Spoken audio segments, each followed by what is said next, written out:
ताजी तारीन की गूंज में सालार लाशारी साईं मोहम्मद सफर लाशारी साहब। बिस्मिल्लाहिर्रहमानिर्रहीम। दोस्तों अजीजों साथियों अस्सलाम वालेकुम।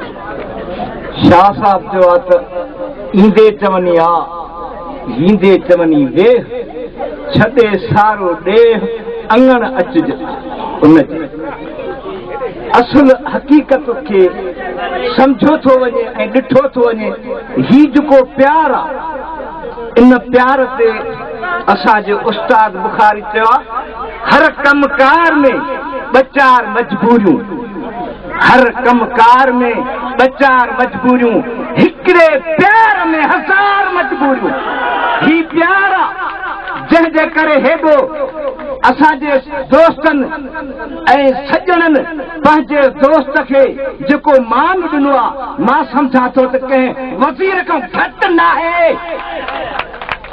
ऐं उन्हनि दोस्तनि खे मां बि मुबारक थो ॾियां जिन पंहिंजे दोस्त जे लाइ हीअ शाम हुनजे नाम कावत ऐं काव छुन जे करे हुनजे मोहबतुनि जे करे हुनजे वफ़ादारनि जे करे हुनखे मान ॾिनो वियो आहे मान इज़त बख़्शी वई आहे। असां हुन लाइ सलाम पेश कयूं था हुनजे दोस्तनि खे। घणी ॾिघी तकरीर करण जो वक़्तु न आहे छाकाणि त तव्हांखे इंतज़ारु आहे कंहिं पंहिंजे प्रोग्राम ॾिसण जो पर मां हिते तव्हांखे हिकु अज़ीम शख़्सियत जी इहा दावत थो ॾियां पियो।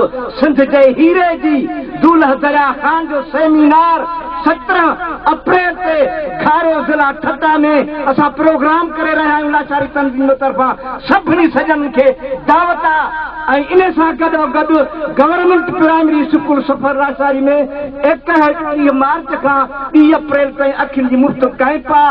ग़रीब खाने ते ईंदा जेके बि ईंदा उन्हनि जी ख़िदमत कंदासीं। अलाह ताला तव्हांखे बि जस ॾींदो ऐं असांखे बि तौफ़ीक़ ॾींदो त असां हिन कारे ख़ैज़ में अॻ भरा थियूं। तव्हांजी वॾी वॾी महिरबानी जो तव्हां हेॾो सारो पंहिंजो कुर्ब करे आया हो। तव्हां ॿुढड़नि ॿोड़नि खे सलाम, तव्हां नंढनि वॾनि खे सलाम, तव्हांजी इज़त खे सलाम, तव्हांजी गैरत खे सलाम।